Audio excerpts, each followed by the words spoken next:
Hello everyone, welcome back to educational Bhaiya. आज के इस वीडियो में तुम्हें फ्लैमिंगो बुक का जो पोएम वाला सेक्शन है ना, उसका वन शॉट देखने को मिलेगा। एंड ट्रस्ट मी, इस वीडियो से बाहर तुम्हारे पोएम का एक भी क्वेश्चन नहीं आएगा।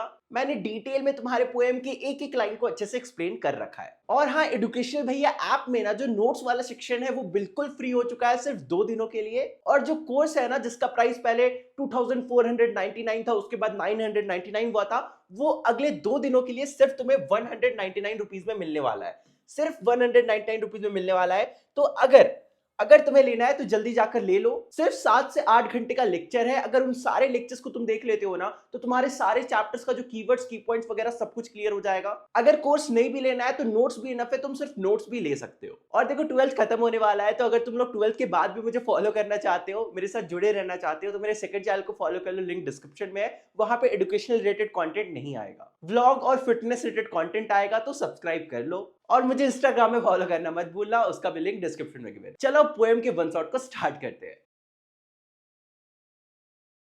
आज के वीडियो में हम लोग पढ़ने वाले हैं माय मदर एट 66 पोएम को, जो कि बहुत ही ज्यादा इमोशनल पोएम है। वैसे इस पोएम को लिखा है कमला दास जी ने, और ये मालाबार केरला से बिलोंग करती है। और इन्होंने अपने टाइम में बहुत सारी नोवेल्स और स्टोरीज लिख रखी है। अगर इनके कुछ फेमस वर्क्स के बारे में बात करें ना, तो इन्होंने 5 पोएट्री की किताबें लिखी है। और the novel alphabet of loves, जो कि इन्होंने 1977 में पब्लिश करा था, वो भी इन्होंने ही लिखा है। और इन्होंने एक और बुक लिखा है पद्मावती द हॉर्लेट, जो इन्होंने 1992 में पब्लिश करा था। वैसे तुम्हें पता है, कमला दास जी बहुत ही सेंसिटिव टॉपिक पे पोएम लिखती है, जैसे कि कॉम्प्लेक्स ह्यूमन रिलेशनशिप के ऊपर। और आज का जो हमारा पोएम है माय मदर एट 66, वो भी इसी का एक एग्जांपल है। तो फिर इस चैप्टर को स्टार्ट करने से पहले मेरा एक क्वेश्चन है तुम लोगों से। तुमने कभी सोचा है कि तुम्हारे पेरेंट्स को, मतलब तुम्हारे मम्मी पापा को, तुमसे क्या चाहिए होगा? जल्दी से मुझे नीचे कमेंट करके बताओ। और जो लोग भी इस चैनल में न्यू है, तो चैनल को सब्सक्राइब कर देना, वीडियो को लाइक कर देना, और मुझे इंस्टाग्राम में फॉलो कर सकते हो अगर तुम चाहो। देखो, मेरा नाम है कमला दास, और ये जो पोएम है ना, ये कुछ ऐसे स्टार्ट होता है। लास्ट फ्राइडे सुबह सुबह मैं अपने पेरेंट्स के घर से कोचिंग जा रही होती हूँ, वो भी ड्राइव करते हुए। तब मैं देखती हूँ कि जो मेरी मॉम है, वो मेरे बगल में कार में बैठी हुई है, और वो बहुत ही गहरी नींद में सोई हुई है, और उनका जो मुंह है वो खुला हुआ है। तभी मैं अपनी मॉम के एजिंग फेस को देखती हूँ। एजिंग फेस का मतलब, जब लोग बूढ़े होने लगते हैं ना,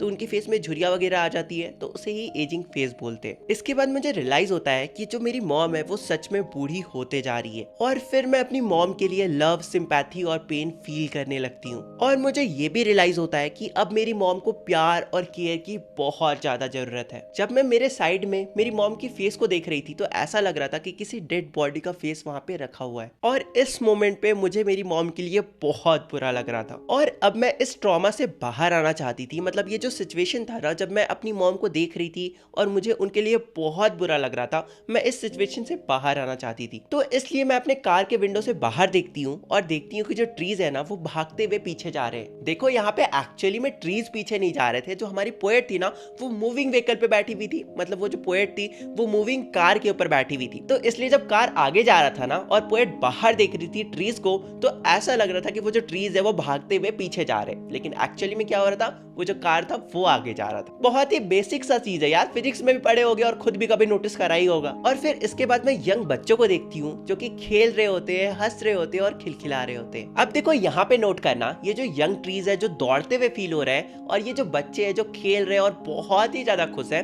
ये पोएट की मॉम से अपोजिट है। क्योंकि जो पोएट की मॉम है, वो ना ही ट्रीज के जैसा यंग है और फुर्तीली है, और ना ही पोएट की मॉम के अंदर बच्चों की तरह एनर्जी भरी हुई है और उनके अंदर वैसी खुशी है। इसके अपोजिट जो पोएट की मॉम है, वो बहुत ही ज्यादा मरियल जैसी हो गई है, और उनके पूरे फेस के ऊपर झुर्रियां आ चुकी है। ये चीज तुम्हारे एग्जाम के पर्सपेक्टिव से जानना तुम्हारे लिए इंपॉर्टेंट था। और फिर हम एयरपोर्ट पहुंचते हैं, और उसके बाद मैं सिक्योरिटी चेक से पास होती हूँ, और उसके बाद अपनी मॉम की तरफ मुड़कर देखती हूँ, जो कि कुछ ही यार्ड्स पे, मतलब कुछ ही दूरी पे खड़ी थी। और फिर से मैं अपनी मॉम की फेस की तरफ देखती हूँ, जो कि बहुत ही ज्यादा डल, पेल, मतलब बहुत ही ज्यादा कलरलेस सा हो गया था। और इस वक्त मन ही मन मैं अपनी मॉम के फेस को लेट विंटर्स मून से कंपेयर कर रही होती हूँ। मतलब विंटर्स के टाइम में मून कैसा हो जाता है, मून के सामने फॉग और मिस्ट आ जाते हैं, जिसके कारण मून का जो लाइट है वो धरती तक, मतलब हमारे लैंड तक नहीं पहुंच पाता है, जिसके कारण मून बहुत ही डल दिखता है। और वैसा ही मेरी मॉम का फेस भी हो गया था, बिल्कुल लेट विंटर्स मून जैसा। और ये सभी सिचुएशन को देखकर मुझे अपनी चाइल्डहुड फियर की भी याद आ जाती है, क्योंकि जब मैं बच्ची थी ना तब मुझे डर लगता था कि कहीं मेरी जो मॉम है वो मुझसे दूर ना हो जाए, क्योंकि जब हम छोटे होते हैं, जब हम बच्चे होते हैं, तो हमारी जो मॉम होती है ना वही हमारे लिए सब कुछ होती है। और ऑब्वियसली ये चीज को तुम सभी लोग फील कर सकते हो। और अभी जब मैं एयरपोर्ट से जा रही हूँ तो वापस से ये जो फियर है वो मेरे अंदर एक्टिवेट हो गया है। मतलब मैं वापस से इस फियर को फील कर पा रही हूँ कि जब तक मैं वापस आऊँ तब तक मेरी मॉम मुझे छोड़कर ना जा चुकी हो। और यही फियर मुझे इस वक्त अपने अंदर महसूस हो रही थी। लेकिन फिर मैं अपनी मॉम की तरफ देखकर स्माइल करती हूँ और कहती हूँ सी यू सून अम्मा। For those who don't know, अम्मा मम्मी को ही कहते हैं, ठीक है। एंड उसके बाद I did was smile and smile and smile, मतलब वहां से स्माइल करते हुए निकल जाती हूँ। एंड इसी तरह से जो तुम्हारा पोएम है वो भी खत्म हो जाता है। आज के वीडियो में हम लोग पढ़ने वाले अ थिंग ऑफ ब्यूटी पोएम को। देखो, जॉन कीट्स भैया ने एक पोएम लिखा था जिसका नाम है इंडीनियम पोएटिक रोमांस, और फिर उस पोएम से एक पेज को उठाया गया और तुम्हारे बुक में छाप दिया गया। इन शॉर्ट जो आज हम पोएम पढ़ने वाले हैं अ थिंग ऑफ ब्यूटी, वो बस एक एक्सट्रैक्ट है द इंडीनियम पोएटिक रोमांस का। मतलब ये बस छोटा सा पार्ट है उस बड़े से पोएम का। और मैं तुम्हें बता दूं, ये रोमांस कोई लड़के लड़कियों वाली रोमांस नहीं है। Feeling sad for all of you. तुम लोग सोच रहे हो सिट, एक तो रीजन मिला था इस पोएम को पढ़ने का, वो भी चला गया। लेकिन देखो, ये रोमांस नेचर वाला रोमांस है। बेसिकली हमारे जो पोएट थे ना वो नेचर सेक्सुअल थे।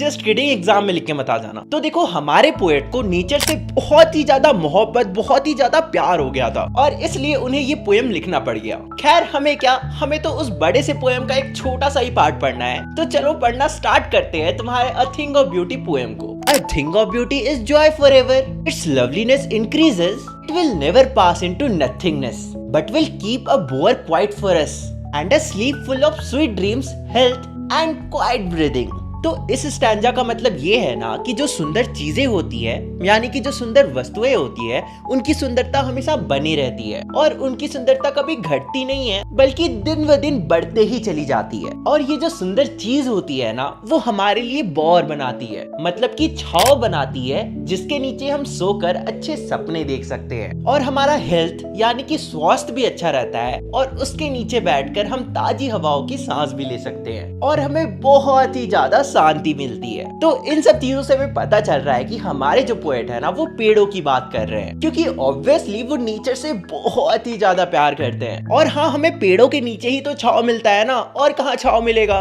ऐसे छांव तो घर के नीचे भी मिल सकता है, क्योंकि वो बोल रहे हैं कि हमारा स्वास्थ्य भी अच्छा रहेगा, हमें नींद भी अच्छी आएगी और हम फ्रेश एयर को ब्रीथ कर पाएंगे। ये सब चीज तो बस पेड़ों के नीचे ही पॉसिबल है। तो आई होप से तुम्हें स्टैंजा 1 अच्छे से समझ में आ गया होगा। अगर समझ में नहीं आया तो मुझे बोलो, मैं तुम्हें ये स्टैंजा 100 बार समझाऊंगा। बस तुम्हें कुछ नहीं करना, वीडियो को थोड़ा पीछे करके 100 बार देख लेना। तो चलो अब हम लोग बढ़ते हैं हमारे स्टैंजा 2 की तरफ। और हाँ, देखो, तुम्हें कुछ डिफिकल्ट वर्ड्स के मीनिंग स्क्रीन पर दिखाई दे रहे होंगे, उन्हें ध्यान से देख लो, तुम्हें पोएम समझने में आसानी होगी। और बाकी मैं तुम्हें एक्सप्लेन तो कर ही दे रहा हूँ। Therefore on every morrow are we weathering a flowery band to bind us to the earth। इसलिए वो हर सुबह उठकर नेचर के लिए फूलों का माला बनाते हैं ताकि वो अपने प्यार यानी कि नेचर से जुड़े रह सके। जैसे देखो, हम भी अगर किसी से प्यार करते हैं ना, तो हम हर सुबह उठकर उसके लिए कुछ स्पेशल करना चाहते हैं ताकि हम भी अपने आप को उसके साथ जुड़े रख सके और उसे अपना बना सके। उसी तरह से हमारी जो पोएट है ना, वो नेचर से बहुत ज्यादा प्यार करते हैं, वो नेचर को अपना बनाना चाहते हैं, इसलिए वो हर सुबह उठकर नेचर के लिए फ्लावरी बैंड बनाते हैं। तो इसलिए मेरे प्यारे बच्चों, अगर तुम भी किसी से प्यार नहीं करते हो ना, तो तुम्हें सुबह उठने की जरूरत नहीं है, तुम दोपहर में उठ सकते हो।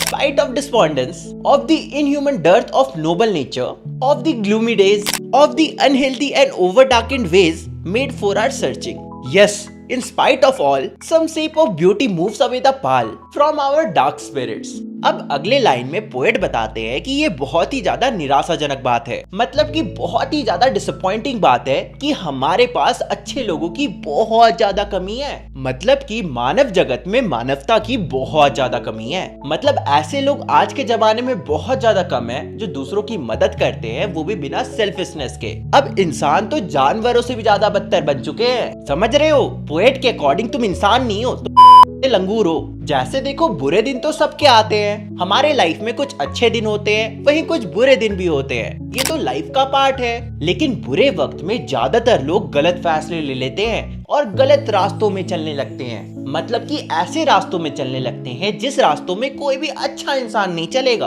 और देखो ये जो पोएट बुरे रास्तों के बारे में बात कर रहे हैं ना, ये कुछ भी हो सकता है। जैसे कुछ लोग गंदे काम करने लगते हैं, नशे करने लगते हैं, सिगरेट फूकने लगते हैं, गंदे गंदे काम करके पैसे भी कमाने लगते हैं। फिर पोएट बताते हैं कि लोग गलत रास्तों में इसलिए चलने लगते हैं क्योंकि उन्हें अपनी मंजिल तक जल्दी पहुंचना होता है। लेकिन फिर पोएट कहते हैं कि ये सब करने के बावजूद, मतलब कि चाहे हम कितने भी गलत रास्तों में चले जाएं, हम कितने भी गलत काम कर ले, जो थिंग ऑफ ब्यूटी होती है ना, वो हमारा साथ कभी नहीं छोड़ती है। और वो जो थिंग ऑफ ब्यूटी होती है ना, वो हमारे अंदर से सैडनेस को हटा देती है, डार्क स्पिरिट्स को हटा देती है।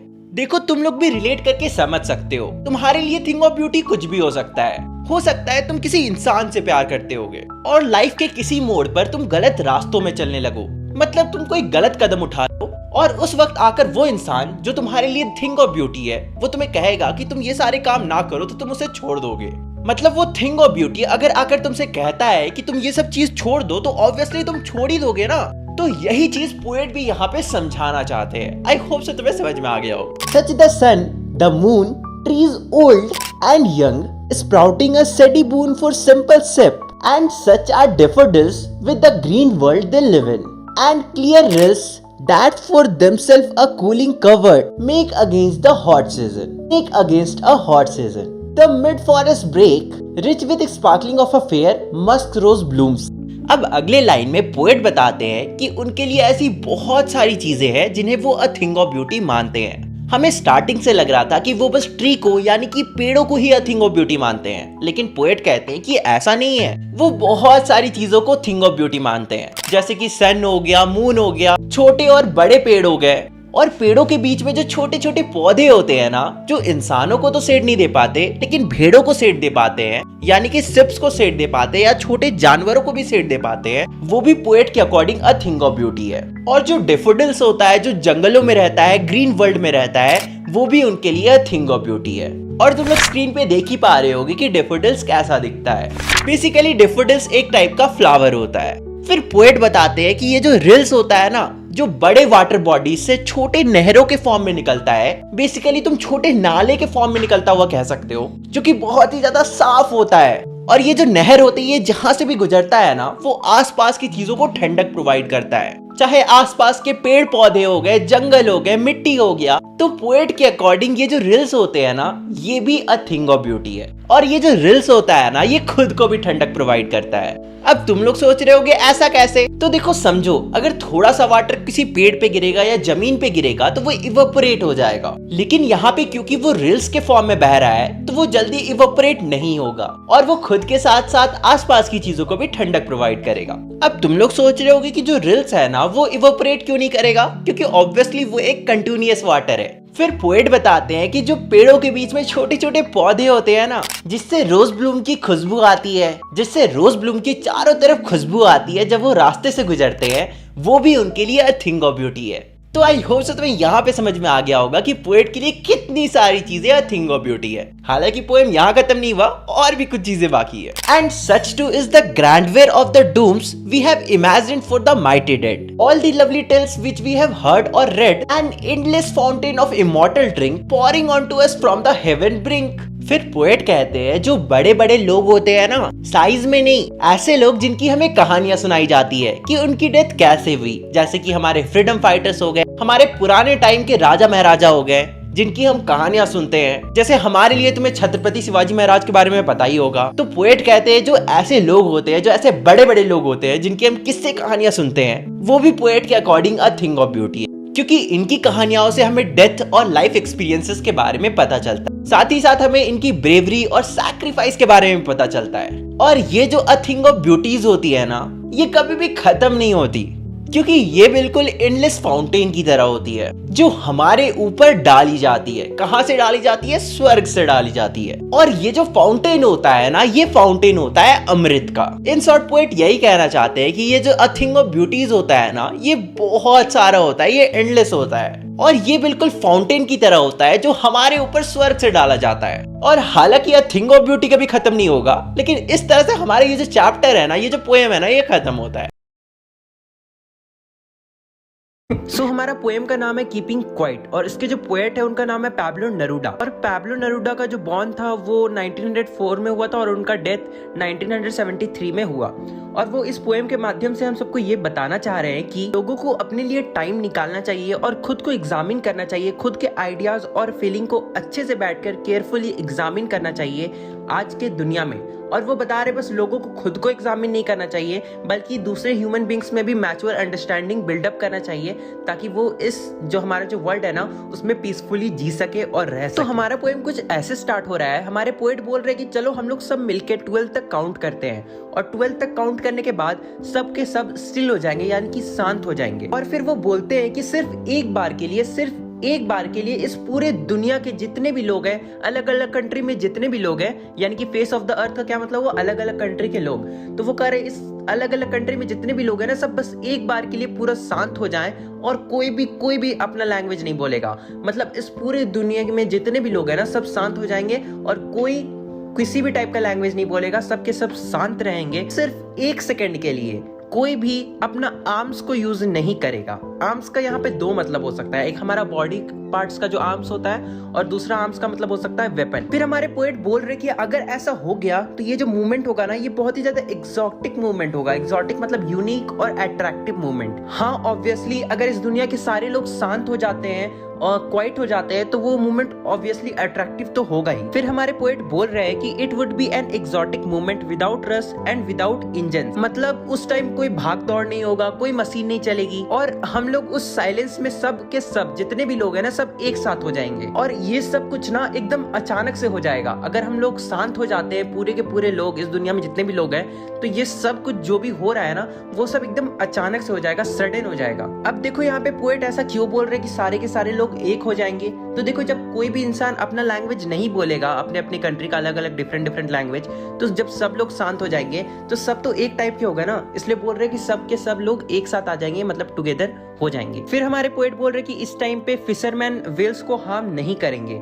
यानी कि जो मछुआरे होते हैं ना, वो कोई भी वेल्स को हार्म नहीं करेंगे या फिर कोई भी एक्वेटिक लाइफ को हार्म नहीं करेंगे, क्योंकि वो सब शांत बैठे हुए होंगे।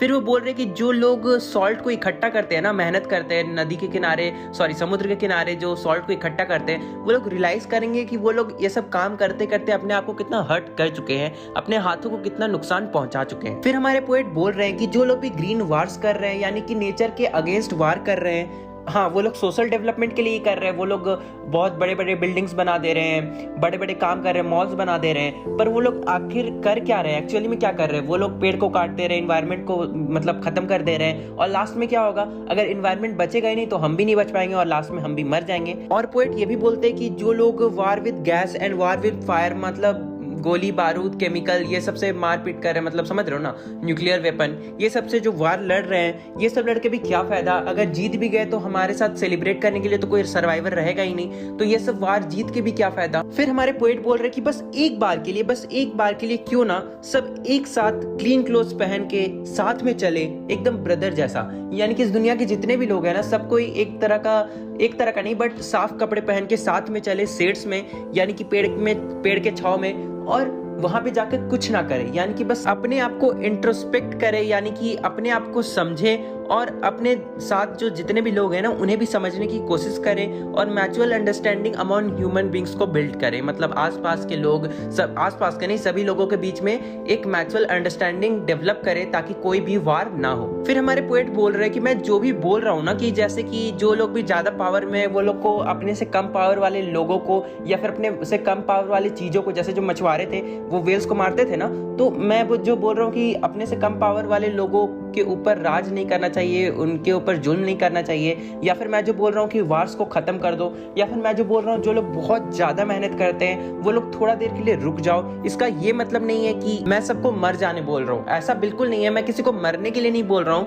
मैं बस कुछ देर के लिए उन्हें शांत होकर अपने आप को समझने के लिए बोल रहा हूँ। फिर हमारे पोएट बोल रहे कि हम लोग बहुत ज्यादा सिंगल माइंडेड है, यानी कि हमें कुछ फर्क नहीं पड़ता, हम लोग बस अपने लाइफ को जिए जा रहे हैं, अपने काम किए जा रहे हैं, हमें ये भी नहीं पता कि ये सब करके हमें लास्ट में क्या मिलेगा, इससे उससे क्या पॉजिटिव और नेगेटिव इफेक्ट पड़ेगा दूसरों पे, हम लोग कुछ नहीं सोचते हैं, बस हम लोग बस काम किए जा रहे हैं बस जीने के लिए। फिर हमारे पोएट बोल रहे हैं कि अगर हम लोग सिंगल माइंडेड नहीं होते और कुछ देर के लिए साइलेंस में चले जाते तो हमें दो फायदा होता। सबसे पहला फायदा तो ये होता कि जो हम लोग अपने आप को समझ नहीं पा रहे हैं और बस अंदाजी काम किए जा रहे बिना ये सोचे कि उसका क्या फायदा या नुकसान हो रहा है, हम उस चीज को समझ पाते और जो भी नेगेटिव इंपैक्ट पड़ रहा है ना उसे सुधार पाते। और फिर दूसरा फायदा क्या होगा, दूसरा फायदा ये होगा कि हम लोग जो मौत से डरते हैं ना वो डर खत्म हो जाएगा, यानी कि उसके बाद हमें मरने से डर नहीं लगेगा।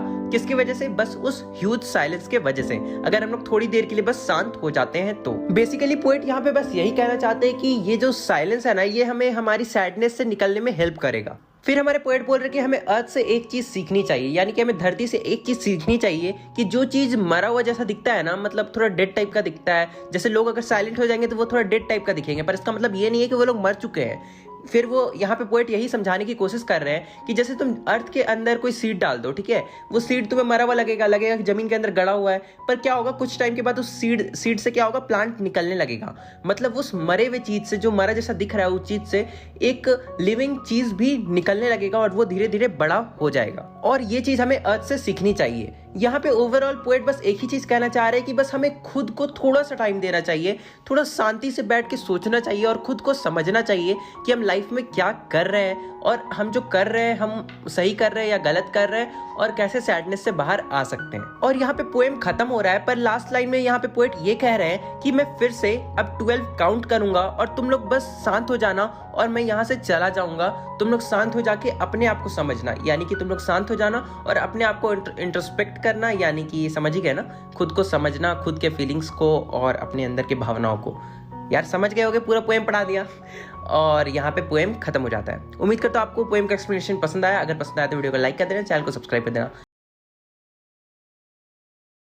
एक छोटा पुराना घर है जिसके आगे शेड लगा है ताकि शेड के नीचे सामान रखा जा सके और रख के बेचा जा सके। वो घर रोड के किनारे है जहाँ व्हीकल्स स्पीड से आते जाते रहते हैं। उस घर के ओनर ने उस शेड को इस उम्मीद में लगाया है कि उन व्हीकल्स में से कोई तो उतरेगा और उनके शेड के नीचे जो सामान है उसे आकर खरीदेगा। उस घर के जो ओनर है ना वो बहुत ज्यादा सैड है क्योंकि वो डेस्परेट है पैसा कमाने के लिए। नहीं, वो लोगों से फ्री में ब्रेड खाने को नहीं मांग रहे हैं, वो चाहते हैं कि कोई उनका सामान को आके खरीदे, बदले में पैसा देके चले जाए, क्योंकि फ्लो ऑफ मनी हर किसी के बेहतर जिंदगी के लिए इम्पोर्टेंट होता है। फिर पोएट कहते हैं कि जो शहरी लोग हैं, मतलब जो कि फ्लावर ऑफ सिटीज हैं, वो अपने पैसों से इन रोड साइड स्टैंड को बचा सकते हैं डूबने से या फिर बिखर के टूटने से। पर अमीर लोग जो होते हैं, मतलब जो शहरी लोग होते हैं, वो स्टैंड की तरफ देखते तक नहीं है। अगर देखते भी है तो बहुत ज्यादा इरिटेट हो जाते हैं उस गंदे स्टैंड को देखकर। अब तुम्हें पता है इसके पीछे दो रीजन है। पहला तो ये कि वो जो स्टैंड है ना वो ब्यूटीफुल लैंडस्केप को ढक रहा है, मतलब कि ब्यूटीफुल सीनरी को ढक रहा है, जैसे कि ट्रीज, माउंटेन, वाटर बॉडीज, ये सबको। और दूसरा रीजन, उस स्टैंड के आगे जो बोर्ड लगा हुआ है ना जिसमें डायरेक्शन दिखाया जाता है वो गलत है। मतलब जो नॉर्थ और साउथ का डायरेक्शन है वो गलत दिखाया गया है। बस उसमें डायरेक्शन ही गलत नहीं दिखाया है, बल्कि उस बोर्ड में जो नॉर्थ साउथ लिखा गया है ना वो भी बहुत गंदे तरीके से लिखा गया है। पेंट, मतलब बहुत ही गंदा क्वालिटी का पेंट यूज किया गया है। फिर पोएट कहते हैं लोगों को गलत चीज कितना जल्दी दिख जाता है ना। कोई भी उस स्टैंड की वाइल्ड बेरीज के ऊपर नजर नहीं डालता जो कि वुडन बास्केट में रखा हुआ है, या फिर crook necked golden squash with silver works, जो कि एक गोल्डन कलर का फल होता है जिसमें सिल्वर बम्स होते हैं। कोई भी इन सब चीजों के ऊपर नजर क्यों नहीं डालता। फिर पोएट कहते हैं बस यही नहीं, लोग तो उन सुंदर माउंटेन्स की तरफ भी नजर नहीं डालते हैं जो उनके रास्ते में आती है। पोएट कहते हैं कि अगर तुम्हारे पास इतना पैसा है तो तुम लोग इतने मतलबी क्यों हो, तुम लोग आगे चलकर करोगे क्या इतने पैसों का। पोएट कहते हैं वो कंप्लेन नहीं कर रहे हैं कि रोड साइड स्टैंड ने उस सीनरी को खराब कर दिया है, बट उस भरोसे का क्या जिस होप में रोड साइड स्टैंड के जो ओनर्स होते हैं वो दिन भर वेट करते हैं कि कोई व्हीकल्स आकर रुकेगा और कुछ सामान खरीदेगा। और ये चीज पोएट के लिए बहुत ही ज्यादा दुख की बात है जो किसी से कहा तक नहीं जा सकता। सिटी से दूर हाईवे में ये लोग रोड साइड स्टैंड बनाते हैं, बदले में बस कुछ सिटी मनी को ही तो हाथ में फील करना चाहते हैं, इस होप में कि इनका लाइफ भी एक्सपैंड हो जाए, इनकी लाइफ भी शुगर कोटेड हो जाए, जैसा कि मूवीज में दिखाया जाता है, एक परफेक्ट लाइफ। पोएट कहते हैं कि जो रूलिंग पार्टीज होती है ना वो इनसे इनका पैसा हड़प रखती है जो कि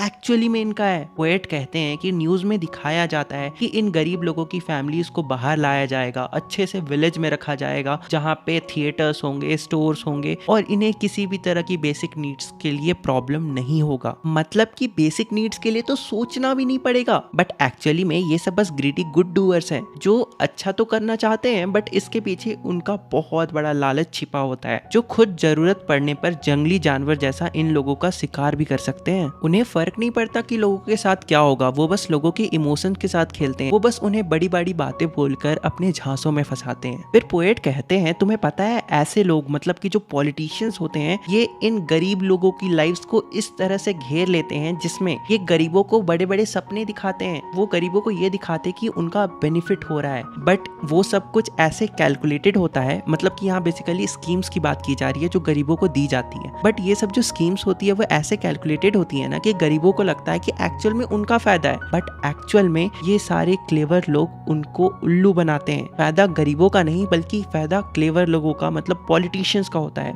जो बस गरीबों का यूज करते हैं। गरीब लोगों को सोने की, आराम करने की सपने दिखाते हैं या कह लो पट्टी पढ़ाते हैं, लेकिन जब खुद करने की बारी आती है तो खुद सो जाते हैं। ऐसे सेल्फिश लोग गरीबों की रात की नींद भी खराब कर देते हैं। जैसे सिटीज में नहीं होता, लोगों को आदत हो जाता है रात में जगने का और दिन में सोने का, जबकि एंशिएंट टाइम से ये नियम है कि दिन काम करने के लिए होता है और रात सोने के लिए होता है। पोएट कहते हैं कि वो इस सैडनेस को टॉलरेट नहीं कर सकते हैं जो वो गरीब सेड ओनर्स फेस करते हैं। वेट करते हैं कि कोई कार आके रुकेगा और आकर कुछ खरीदेगा। छोटी सी विंडो से बाहर देखते रहना, बच्चों की तरह होप करना कि कोई व्हीकल तो अपने ब्रेक पे पैर रखेगा। पूरे दिन एक ही प्रेयर की तरह, जैसे बच्चे भगवान से प्रेयर नहीं मांगते उसी तरह ये होप करते रहना कि हजारों सेल्फिश कार में से कोई एक कार तो रुके, कोई एक कार तो अपने ब्रेक पे पैर रखे और आकर के कम से कम इंक्वायरी कर ले कि वो जो फार्मर्स है उन्होंने जो सामने प्रोडक्ट्स लगाए हैं शेड के नीचे, उनकी प्राइसेस क्या है। तो यहाँ पे हमें पता चलता है कि पोएट बताना चाहते हैं कि वो जो शेड है ना, उसके नीचे बहुत सारे वेजिटेबल्स और फ्रूट्स, मतलब फार्मर है बेसिकली वो, तो उसने अपने शेड के नीचे बहुत सारे वेजिटेबल्स या कह सकते हो फ्रूट्स भी लगाए होंगे मे बी। फिर पोएट कहते हैं कि एक कार रुकती है, पर पता है क्यों रुकती है? जो स्टैंड के सामने ग्रास है उन्हें कुचल कर अपनी गाड़ी को टर्न करने के लिए। फिर वो कहते हैं एक और गाड़ी, मतलब दूसरी गाड़ी रुकती है, पता है किस लिए? सिर्फ ये पूछने के लिए कि भैया ये रोड कहाँ जाता है। फिर वो कहते हैं एक और कार, थर्ड कार रुकती है ये पूछने के लिए कि क्या अ गैलन ऑफ गैस, मतलब कि पेट्रोल मिलेगा। यहाँ पे वो स्टैंड वाले अंकल गुस्सा हो जाते हैं और कहते हैं कि नहीं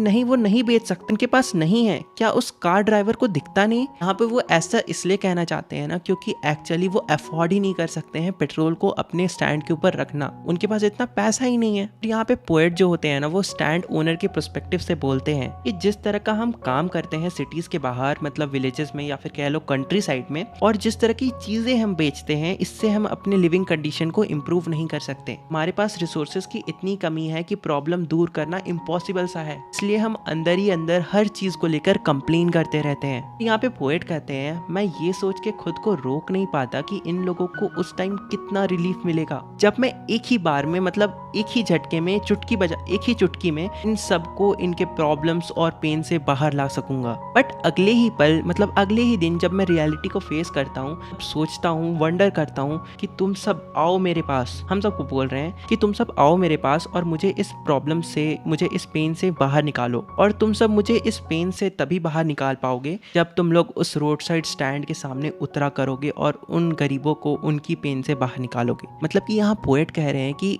हम उन्हें उनकी पेन से तभी बाहर निकाल सकते हैं जब वो गरीब लोग, मतलब जो रोड साइड स्टैंड के ओनर है ना, वो लोग अपने पेन से बाहर आएंगे, मतलब जब वो लोग खुश होंगे, मतलब कि जब उनकी लाइफ से प्रॉब्लम और पेन दूर होगी। एंड ऐसे हमारा ये जो पूरा पोएम है इंटरेस्टिंग सा, प्यारा सा, मजेदार सा खत्म होता है। एंड ट्रस्ट मी, मैंने तुम्हें एक एक वर्ड एक्सप्लेन करा है और बाकी जो हार्ड वर्ड्स है, हार्ड मीनिंग है, वो तो तुमने स्क्रीन पे देख ही लिया होगा, इसलिए मैं बोल रहा था कि वीडियो के स्क्रीन से नजर मत हटाना। और अगर फिर भी अगर तुम्हें पूरा समझ नहीं आया या फिर तुमने वर्ड मीनिंग छोड़ दिया तो वीडियो को फिर से देखो और अपनी कॉपी में भी नोट डाउन कर सकते हो अगर तुम्हारे पास टाइम है तो। पर I just want to ask one thing कि किसको नोबेल पुरस्कार मिल जाता है कमेंट सेक्शन में ये लिखकर कि मैं एग्जाम से 3 घंटे पहले देख रहा हूँ। वाह रे वाह, एकदम बहुत बड़ा काम कर दिया ब्रो।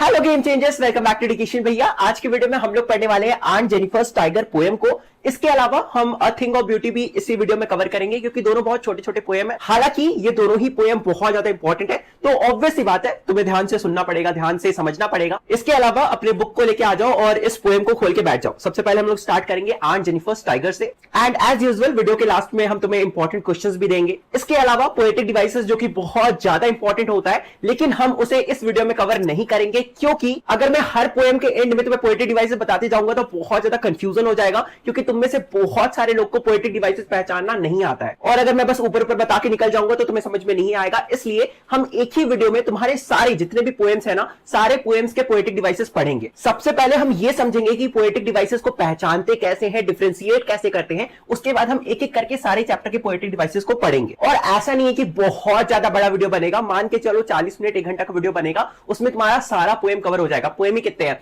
मुश्किल से 7 पोएम होंगे, 7 या 8, मुझे बताना एग्जैक्टली कितने पोएम है। और इसके अलावा हाँ, संडे को ग्रुप ओपन होता है, तो तुम्हारा कोई भी डाउट रहता है तो वहां पे पूछ लिया करो। ऑब्वियसली ग्रुप किस लिए है, व्हाट्सएप में तुम्हें क्यों इनरोल किया गया है, ताकि तुम अपने डाउट पूछ सको और ऑब्वियसली होमवर्क सेंड कर सको। ठीक है, तो अब हम लोग स्टार्ट करते हैं। लास्ट में तुम्हें इंपॉर्टेंट क्वेश्चंस दे दिए जाएंगे। तो सबसे पहला हमारा जो पोएम है ऑन जेनिफर्स टाइगर, उनकी जो ऑथर है ना, उनका नाम है एड्रिन रिच। इसके अलावा तुम लोग देख सकते हो मैंने इंपॉर्टेंट पॉइंट्स ऑलरेडी अंडरलाइन कर रखा है। ठीक है, तो हमारी जो राइटर है एड्रिन रिच, उनका जन्म हुआ था 1929 में बाल्टीमोर, मैरीलैंड, यूएसए में। ओके, तो इस चीज को याद रखना। हो सकता है ऐसे एग्जाम में डायरेक्टली कभी भी नहीं पूछता है कि तुम्हारे पोएट का बॉर्न कहां पे हुआ था, बर्थ कहां पे हुआ था, बट फिर भी अगर तुम कोई आंसर लिख रहे हो अपने पोएट के से रिलेटेड, तो वहां पे अगर तुम ऐड कर दोगे तो तुम्हारा जो कॉपी चेक कर रहा होगा वो खुश हो जाएगा, और हो सकता है वो तुम्हें फुल मार्क्स दे दे। ठीक है, आगे हम लोग पढ़ते हैं। She is widely known for her involvement in contemporary women's movement as a poet and theorist. इसका क्या मतलब हुआ, देखो मैं तुम्हें समझाता हूं। तो कॉन्टेम्पररी वुमेन मूवमेंट एक ऐसा मूवमेंट है जिस मूवमेंट में वुमेन को इक्वल राइट्स देने की बात की गई थी। इसके अलावा ये जो मूवमेंट था ना, ये चाइल्ड मैरिज के अगेंस्ट था, जो लड़कियों का बचपन में ही शादी कर दिया जाता था, अंडर एज ही शादी कर दिया जाता था, जो कि बहुत गलत होता है, फिजिकली भी, मेंटली भी, हर तरह से। ठीक है, इसके अलावा ये सेक्स सिलेक्टिव अबॉर्शन के अगेंस्ट था। सेक्स सिलेक्टिव अबॉर्शन क्या होता है तुम्हें पता ही है, आज के टाइम में तो ऑलमोस्ट खत्म हो चुका है, लेकिन पहले के टाइम में क्या होता था, बहुत सारे फैमिली को बस लड़का ही चाहिए होता था, तो अगर लड़की होती थी तो बचपन में ही जैसे वो जन्म लेती थी उसे अबॉर्ट करवा दिया जाता था, या पेट के अंदर ही मरवा दिया जाता था। ठीक है, मतलब अबॉर्ट करवा दिया जाता। इसके अलावा ये मूवमेंट डॉरी रिलेटेड वायलेंस के भी अगेंस्ट था। पहले के टाइम में डॉरी सिस्टम बहुत ज्यादा पीक में था, हालांकि बोलना नहीं चाहिए, आज के टाइम में भी ऐसा नहीं है, खत्म हो गया। डॉरी आजकल भी चलता है। डॉरी मतलब क्या होता है, दहेज। तुमने तो सुना ही होगा, ठीक है, कि दहेज अभी भी लिया दिया जाता है, तो इसमें कोई बड़ी बात नहीं है। अभी भी लोगों का मेंटेलिटी उतना ज्यादा डेवलप नहीं हुआ है। तो हमारी जो ऑथर है एड्रिन रिच, उन्होंने इस मूवमेंट में बहुत ज्यादा सपोर्ट करा था। कैसे सपोर्ट करा था, as a poet and as a theorist, मतलब पोएम्स के थ्रू उन्होंने बताया था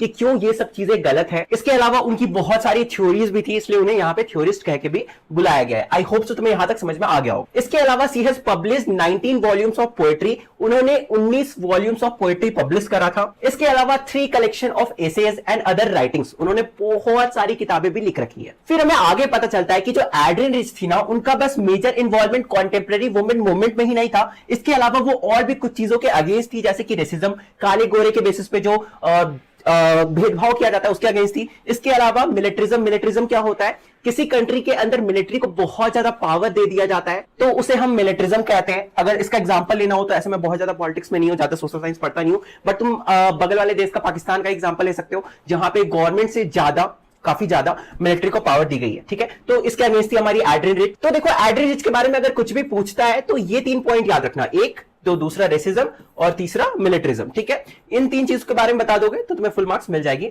अगर पूछा जाता है तो। इसके अलावा अब हम लोग जानते हैं कि इस पोएम में, आज जो हम पोएम पढ़ने वाले हैं ऑन जेनिफर्स टाइगर में, इस पोएम में उन्होंने किस बारे में बात की है। उन्होंने बात की है constants of married life of a women के बारे में। मतलब कि जब औरतों का, जब वुमेन्स का शादी हो जाता है, तब वो किस किस रिस्पॉन्सिबिलिटी से, किस किस बर्डन से गुजरती है।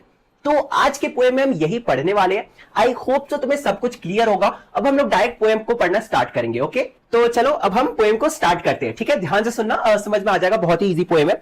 तो सबसे पहला लाइन में क्या बताया गया है, हमारी जो पोएट है वो हमें बता रही है कि on Jennifer's tiger prawns across the screen.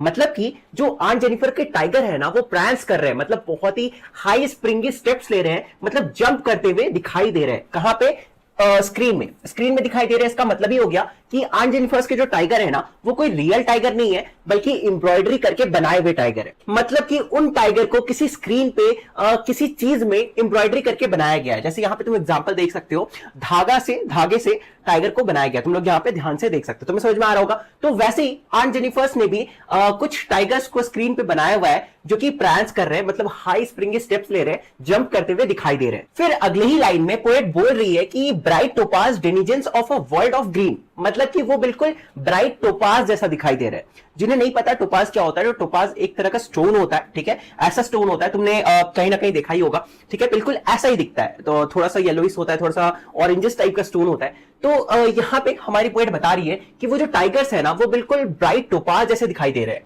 और वो डेनिजेंस है कहाँ के, वर्ल्ड ऑफ ग्रीन, मतलब कि जंगल के, ठीक है। वर्ल्ड ऑफ ग्रीन, जहां पे ग्रीनरी भरा हुआ है, तो ग्रीनरी कहां पे भरा हुआ होगा, ऑब्वियसली जंगल में। तो वो डेनिजेंस है वर्ल्ड ऑफ ग्रीन के। डेनिजेंस का मतलब सिटीजन्स हो गया, ठीक है, जैसे हम लोग शहर में रहते हैं, हम लोग जहां पे रहते हैं तो हम सिटीजन्स हो गए। तो वैसे ही ये जो टाइगर्स हैं वो जंगल में रहते हैं, ग्रीनरी में रहते हैं, तो इन्हें डेनिजेंस बोला गया। डेनिजेंस का मतलब होता है animal found in a particular region, ठीक है।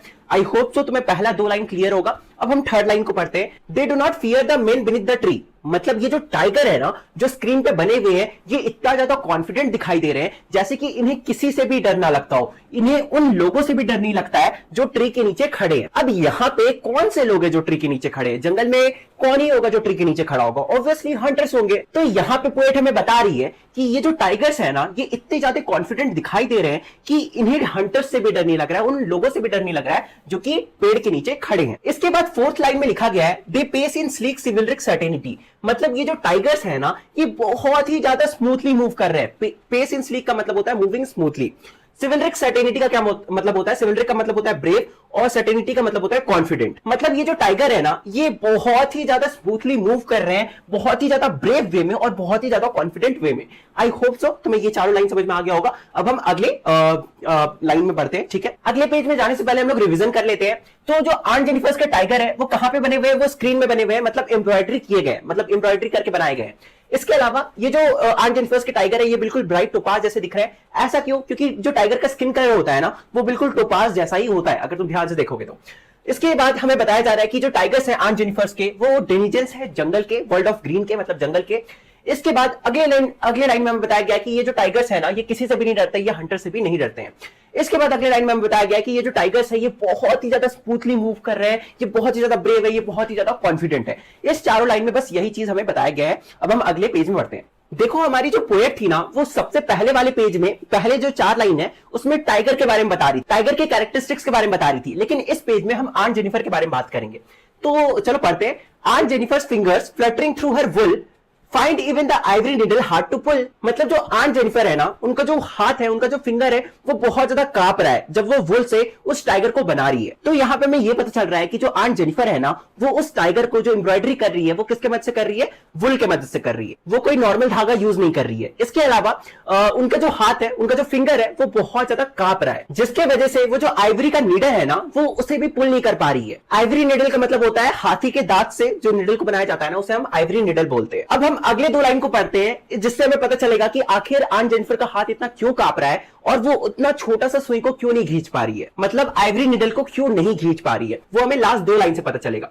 The massive weight of uncle weddings band sits heavily upon aunt Jennifer's hand, मतलब कि ऑन जेनिफर ने जो वेडिंग बैंड पहन रखा है, वेडिंग रिंग पहन रखा है, उसका जो वेट है वो बहुत ही ज्यादा है, और उसका वेट इतना ज्यादा है कि जो ऑन जेनिफर है ना, वो अपने हाथ को उठा नहीं पा रही है। देखो यहाँ पे कटाक्ष किया गया है, यहाँ पे एक्चुअली में वो जो ऑन जेनिफर ने जो वेडिंग रिंग पहन रखा है, उसका वेट इतना ज्यादा तो नहीं होगा। एक रिंग का मैक्सिमम वेट तुम क्या ही ले सकते हो, 50 ग्राम, 100 ग्राम, 150 ग्राम, 200 ग्राम, 500 ग्राम, ठीक है।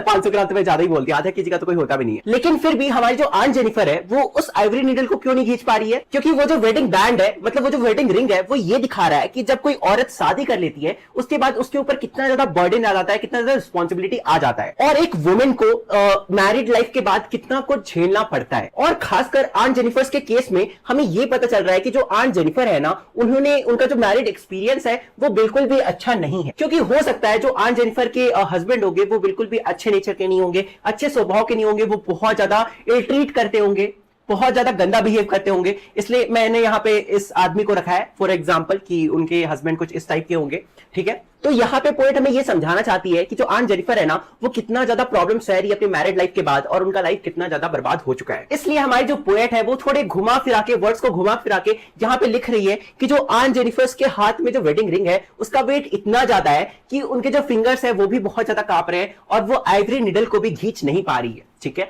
आई होप सो तुम्हें ये 4 लाइन भी समझ में आ गया होगा, रिवीजन का जरूरत नहीं है, बहुत ही आसान 4 लाइंस थे। अब हम लोग अगले लाइंस में बढ़ते हैं। ओके, तो इस पेज में भी हम 2-2 लाइन करके पढ़ेंगे, ठीक है, तुम्हें समझ में आ जाएगा। When aunt is dead, her terrified hands will lie still ring with ordeals she was mastered by। मतलब कि जब आंट जेनिफर की डेथ भी हो जाएगी तब भी उनके हाथ में वो रिंग होगा। किस इंसान का रिंग होगा? उस इंसान का रिंग होगा जिसके द्वारा वो मास्टर्ड की जाती थी, मतलब जिसके द्वारा वो कंट्रोल की जाती थी। यहाँ पे आंट जेनिफर के पति के बारे में, मतलब हस्बैंड के बारे में बताया गया, क्योंकि ऑब्वियसली उनके हाथ में जो वेडिंग रिंग है वो ऑब्वियसली उनके हस्बैंड का ही होगा। तो यहाँ पे पोएट हमें ये बताना चाहती है कि जब आंट जेनिफर का डेथ भी हो जाएगा ना, तब भी उनके हाथ में रिंग होगा, जो ये सिग्निफाई करेगा कि उन्होंने कितने रिस्पॉन्सिबिलिटी को उठाया है, कितने बर्डन्स को उठाया है, और उन्होंने अपने मैरिड लाइफ में क्या क्या झेला है। मतलब कि मरने के बाद भी हमारी जो आंट जेनिफर है वो फ्री नहीं हो पाएगी, और वो उस रिंग को अपने साथ, उस रिंग के बर्डन को अपने साथ उठाते हुए जाएगी। और इन सब का रीजन कौन होगा? वो जो अंकल होंगे जिसके द्वारा वो मास्टर्ड की जाती थी, मतलब उनके जो हस्बैंड है वो, ठीक है। आई होप सो तुम्हें ये दोनों लाइन समझ में आ गया होगा। अब हम अगली लाइन को पढ़ते हैं। The tiger in the panel that she made will go on prancing proud and unafraid. लेकिन यहाँ पे हमें आगे पोएट बता रही है, लेकिन वो जो पैनल में वो एम्ब्रॉयडरी करके टाइगर को बना रही है ना, वो उनके मरने के बाद भी वैसे ही कॉन्फिडेंट होंगे, वैसे ही prancing कर रहे होंगे, और वैसे ही प्राउड होंगे, वैसे ही अनअफ्रेड होंगे, और बिल्कुल वैसे के वैसे ही रहेंगे, वो चेंज नहीं होंगे। ये सबसे हमारी जो पोएट है वो हमें ये बताना चाहती है कि जो आंट जेनिफर है ना, वो एम्ब्रॉयडरी करके वो चीज बना रही है जो वो खुद हासिल नहीं कर सकती है। तुम लोग खुद सोचो, जो आंट जेनिफर है और जो आंट जेनिफर जिन टाइगर्स को बना रही है उनमें कितना ज्यादा डिफरेंस है। आंट जेनिफर्स के जो टाइगर है वो कितना ज्यादा अनअफ्रेड है, ब्रेव है, प्रांसिंग कर रहे हैं, कितना ज्यादा प्राउड है। वही जो आंट जेनिफर वो बर्डन के नीचे दबी हुई है, रिस्पॉन्सिबिलिटीज के नीचे दबी हुई है, और उनकी जो लाइफ है वो कितनी ज्यादा बुरी है, और उनके लाइफ में कितने खराब एक्सपीरियंसेस उन्हें झेलने पड़ रहे हैं। और एक्चुअली में ये जो टाइगर है ना, वो आंट जेनिफर के अंदर लाई करता है, लेकिन वो कभी भी उस टाइगर को अपने अंदर से नहीं निकाल पाएगी। साथ ही साथ इस पोएम के माध्यम से हमारी जो पोएट है वो मेल डोमिनेटिंग सोसाइटी के बारे में बताना चाहती है कि कुछ मर्दों की वजह से जो वुमेन्स होती है उनका लाइफ कितना ज्यादा खराब हो जाता है, उन्हें कितना कुछ सहना पड़ता है। साथ ही साथ पोएट ये भी बताना चाहती है कि जो वुमेन है ना, उन्हें डर के या किसी के अंदर रह के या फिर अपने सपनों को दबाने की जरूरत नहीं है। वो जो चाहे वो कर सकती है, वो बिल्कुल एक ब्रेव टाइगर की तरह बन सकती है। और इस तरह से हमारा जो पोएम है ना, प्यारा सा चुटकुला, वो खत्म होता है। आई होप सो तुम्हें अच्छे से समझ में आ गया होगा, ठीक है। वैसे इस पेज में आई डोंट थिंक कोई hard word. I hope so तुम्हें पोएम का वन शॉट बहुत अच्छा लगा होगा, तुम्हें सब कुछ अच्छे से समझ में आ गया होगा। तो देखो, वीडियो को एंड करने से पहले ये तुम्हारा 12th का लास्ट वीडियो है, तो अगर तुम लोग 12th के बाद भी मुझे फॉलो करना चाहते हो ना, तो मुझे मेरे सेकंड चैनल में सब्सक्राइब कर लो, लिंक डिस्क्रिप्शन में गिवन है। वहां पे एजुकेशन रिलेटेड कंटेंट नहीं आएगा, मैं ऑलरेडी बता चुका हूँ। और अगर तुम लोग मेरे पर्सनल लाइफ के बारे में जानना चाहते हो तो मुझे इंस्टाग्राम में फॉलो कर लो, उसका भी लिंक डिस्क्रिप्शन में गिवन है। चलो तुम लोग से मिलते हैं अगले वीडियो में, तब तक के लिए बाय बाय।